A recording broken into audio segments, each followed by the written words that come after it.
Thank you, Mr. Speaker. Can I join the Prime Minister in his comments about the coronation? Across the House, we're all looking forward to the celebrations this weekend.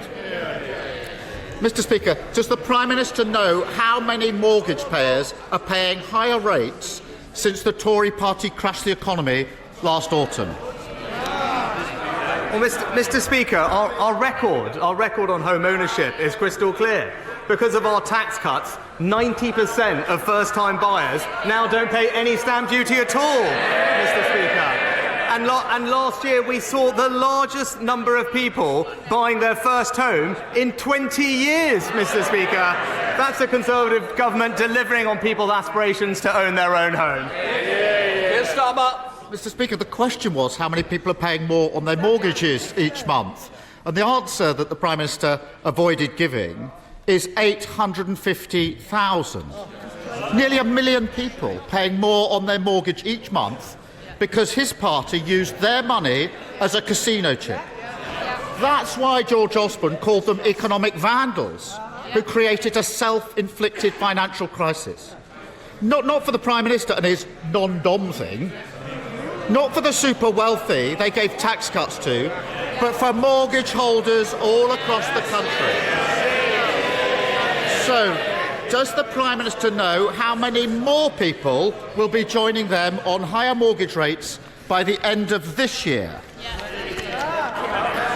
Mr. Speaker, thanks to the actions we're taking, in fact, the Bank of England is showing that public expectations of inflation have now eased to a 15-month low, Mr. Speaker. Consumer confidence is at the highest level that it's been at since Russia invaded Ukraine, and because of our stewardship of the public finances, we can see a clear way to reduce debt and bring interest rates down. But, Mr. Speaker, he keeps in this habit of quoting the former Labour shadow chancellors. We know that our plans will deliver lower inflation and lower interest rates, but we know that his plans just mean more debt, Mr. Speaker, and I quote, year after year after year. Those aren't my words, that's the assessment of the former Labour Shadow Chancellor. Mr. Speaker, the question was how many more people this year are going to be paying more on their mortgages? And the answer that he avoided giving again, he knows these answers. He's got the stats there in front of him. 930,000 people. So by the end of this year, I know they don't want to talk about it, that's why he won't answer the questions. By the end of this year, nearly 2 million homeowners, counting the cost of the Tories' economic vandalism with every mortgage payment they make. And it's not just those who already own their home that are counting the cost of Tory recklessness. The average deposit for a first-time buyer is going up to £9,000. Does he even know how long it would take an average saver to put that sort of money aside? Mr. Speaker, that's why we've introduced a 95% mortgage guarantee scheme, Mr. Speaker. It's why we're helping people in social housing own their own home through our first homes and our shared home ownership schemes. But, Mr. Speaker, I said these things are working because I said last year we had a record number of first-time buyers, the highest number in 20 years. It was, Mr. Speaker, twice the number of first-time buyers than Labour ever managed, Mr. Speaker. So whilst Labour failed homeowners, the Conservatives are delivering for them. Mr. Speaker, every week, whatever the topic, he stands there and pretends everything is fine across the country. And every week he does so, he reinforces just how out of touch he is. £9,000, ha ha ha, £9,000 would take 4 years. They think it's funny that 4 years for the average saver to save £9,000, or to put it a different way in terms the Prime Minister will understand, roughly the annual bill to heat his swimming pool. But for most people, 4 more years of scrimping is a hammer blow to their ambitions. And now he's kicking them when they're down, because his decision to scrap housing targets is killing the dream of home ownership for a generation. Why doesn't he admit he got it wrong and reverse it? Mr. Speaker, I promised to put local people in control of new housing. and I'm proud that that's what I delivered within 6 weeks of becoming Prime Minister. Now, he wants to impose top-down housing targets. He wants to concrete over the green belt and ride roughshod over local communities. Now, previously, Mr. Speaker, he did say, he's on record and saying, local people, local communities should have more power, more control. Now he's U-turned. Just another in a long list of broken promises. Mr. Speaker, the only power he's given to local communities not to build houses. And we know why he won't change course. He admitted it last month. His councillors simply don't want to build the houses local people need, so he's given them a way out. Picture the scene as he explains this to a family. Mum and Dad paying £4,000 extra on the mortgage because the Tories tanked the economy. Their eldest paying hundreds more in rent. Their youngest still stuck in the spare room because they need an extra £9,000 for a deposit.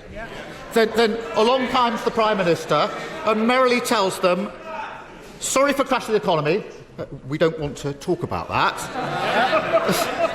Sorry I can't help you with the house building, but my councillors don't like it. Oh, and before I go, here's a massive council tax increase for your troubles. Why doesn't he stop the excuses, stop blaming everyone else, and just build some houses instead? Mr. Speaker, our memories on that short. We all know what happened last time when they were in power. There was no money left for the country. Let's talk about the record. Let's talk about the Labour record on house building, Mr. Speaker. In London, the former Conservative mayor built 60,000 affordable homes in his first 5 years in office. How many did the current Labour mayor manage? Half of that, Mr. Speaker. In Wales, we need 12,000 new homes a year. How many have Labour built in the last year? Half of that, Mr. Speaker. As ever, Labour talk and the Conservatives deliver. Mr. Speaker, debt doubled since 2010, growth down, tax up, the economy crashed. Mr. Speaker, they're going to need a bigger note. And it's right. But week after week, we debate the issues facing in this place. But looking beyond the elections tomorrow, we also have a hugely significant weekend coming up with the King's coronation. For most, this will be the first time they've seen a monarch crowned. And I hope, and I know across the House, people will hope that people across the country enjoy the ceremony, the street parties, and of course the extra day off. 300 million will tune in. The world will see our country at its best, celebrating the beginning of a new chapter in our history. But it will also be a reminder of the loss of our late Queen, Elizabeth II, and a chance again to remember all that she gave to our country through her dedicated service. So will the Prime Minister join me in honouring our late Queen and wishing the new King a long and happy reign? Mr. Speaker, as I said at the outset, we're all looking very much forward to the coronation. It will be a very special moment in the history of our country, and I know that we will join with the country in celebrating it. But before we get to the coronation weekend, Mr. Speaker, we have an important day tomorrow, and the choice before the country is clear. When they go to that ballot box, they can see a party that stands for higher council tax, higher crime, and a litany of broken promises, Mr. Speaker. Meanwhile, we're getting on with delivering what we say with lower council tax, lower crime, and fewer potholes. The choice is clear. Vote Conservative, Mr. Speaker.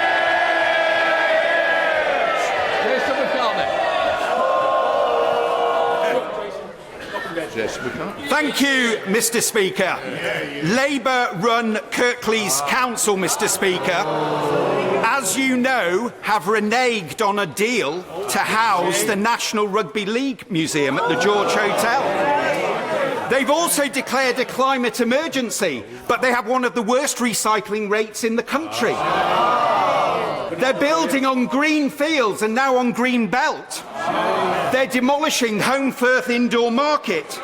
We're blighted by litter and fly tipping, and now they're proposing to chop down mature trees in urban areas. Does Mr. agree with me? No, you'll sit down a moment. I presume you're going to ask a question. You've made a great statement. Quick question. Does the Prime Minister agree with me that local people can have their say on Kirklees' appalling record by voting Conservative this week? Mr. Speaker, my honourable friend is absolutely right. It's typical Labour saying one thing and doing the other, Mr. Speaker. It's only the Conservatives that are going to protect the Green Belt. It's a Labour Party that are going to concrete over it. And that's why in Kirklees and elsewhere, tomorrow, vote Conservative, Mr. Speaker. We now come to the Leader of the SNP, Stephen Flynn.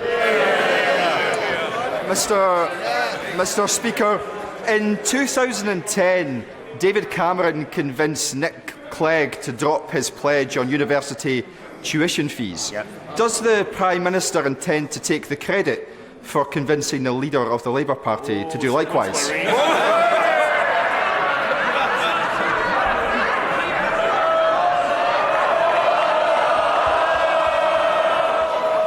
Prime Minister. Well, I thank the honourable gentleman for the question. I'd say it's hard to keep up, Mr. Speaker, with a list of broken promises. What I would say on tuition fees is I'm proud that under this government we now have a record number of people that are going to university from disadvantaged backgrounds, Mr. Speaker, and that's because the efforts we've placed to put more money into supporting those people and those communities to fulfil their aspirations, alongside fantastic new apprenticeships in every part of our country. Stephen Flynn. Mr. Speaker, for the avoidance of any doubt, the Liberal Democrats don't believe in abolishing tuition fees. The Conservatives don't believe in abolishing tuition fees. And of course, the Labour Party, now with their own Nick Clegg moment, don't believe in abolishing tuition fees either. But, Mr. Speaker, is it not the case that the main Westminster parties don't offer young people any hope at all, do they? Actually, I'll gently point out to the honourable gentleman that if you're from a disadvantaged background, you're far more likely to go to university in England than you are in Scotland. Thank you, Mr. Speaker. The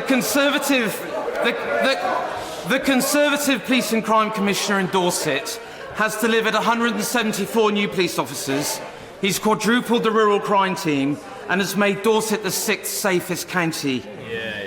As recorded crime is 34% higher under Labour Police and Crime Commissioners, does the Prime Minister agree with me that only Conservatives can be trusted to keep local communities safe and make sure offenders face the justice they deserve?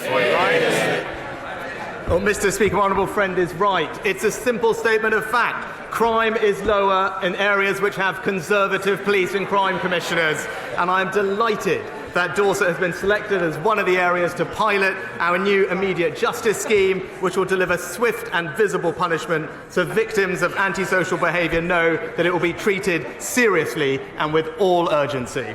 Caroline Lucas. Thank you very much, Mr. Speaker. His government's vile and immoral refugee ban bill and the toxic language coming from the Home Office isn't even dog whistle politics. It is a giant, hard-right foghorn blasting out a poisonous them and us narrative, and it plumbed new depths last week when the Home Office Minister claimed that people trying to come to the UK, and I quote, tend to have completely different values to those in the UK. Can he explain what he thinks are so different about the values held by the people of war-torn Sudan? And can he tell us what values are stopping him from creating a Sudanese family visa scheme like he did for the people of Ukraine?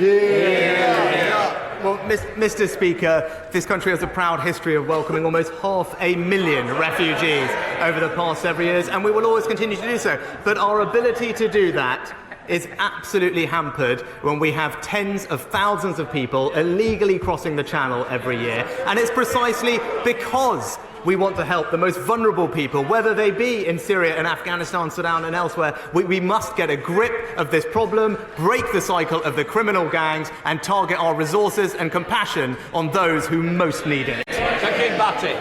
Thank you, Mr Speaker. Thanks to this Conservative government and £1.8 million from the Brownfield Land Release Fund, the Conservative-led Solihull Council is getting on with regenerating Kingshurst Village Centre, creating space for new businesses and new homes. But when it comes to economic regeneration, none of the opposition parties have a viable plan, not the Greens, not the Lib Dems and not the Labour Party. And the Labour candidate has gone so far as to scare local people into thinking that the development won't go ahead, despite spades on the ground. So does the Prime Minister agree with me, while the opposition talk down opportunity and the creation of jobs, when it comes to investing in our communities, it's only the Conservative-led Solihull Council that can deliver for our communities? Mr Speaker, I agree with my honourable friend, and I'm so glad to see the local Conservatives delivering for the people of Solihull, with dozens of new family homes, new flexible commercial space and a new integrated health, social care and community hub. As he said, it's clear for his local area only the Conservatives can deliver. Alan Brown. Mr Speaker, imagine seeing the car in front of you swerving erratically or suddenly braking for no reason, risking your car slamming into the back of that, endangering those daft enough not to wear seat belts. Now, this is not the actions of a drunk or reckless driver, but my constituents' experience using Tesla in autopilot mode. Software still in beta phase, but deemed suitable for cars on our public roads. Will the Prime Minister meet with me to discuss the issues with Tesla's autopilot and instigate an urgent critical safety review in terms of its suitability for operation and the licensing of it? Mr Speaker, I'm sorry to hear about what happened to the honourable member's constituent. I'll ensure that he gets a meeting with the Transport Secretary to discuss the safe regulation of autonomous and self-driving vehicles.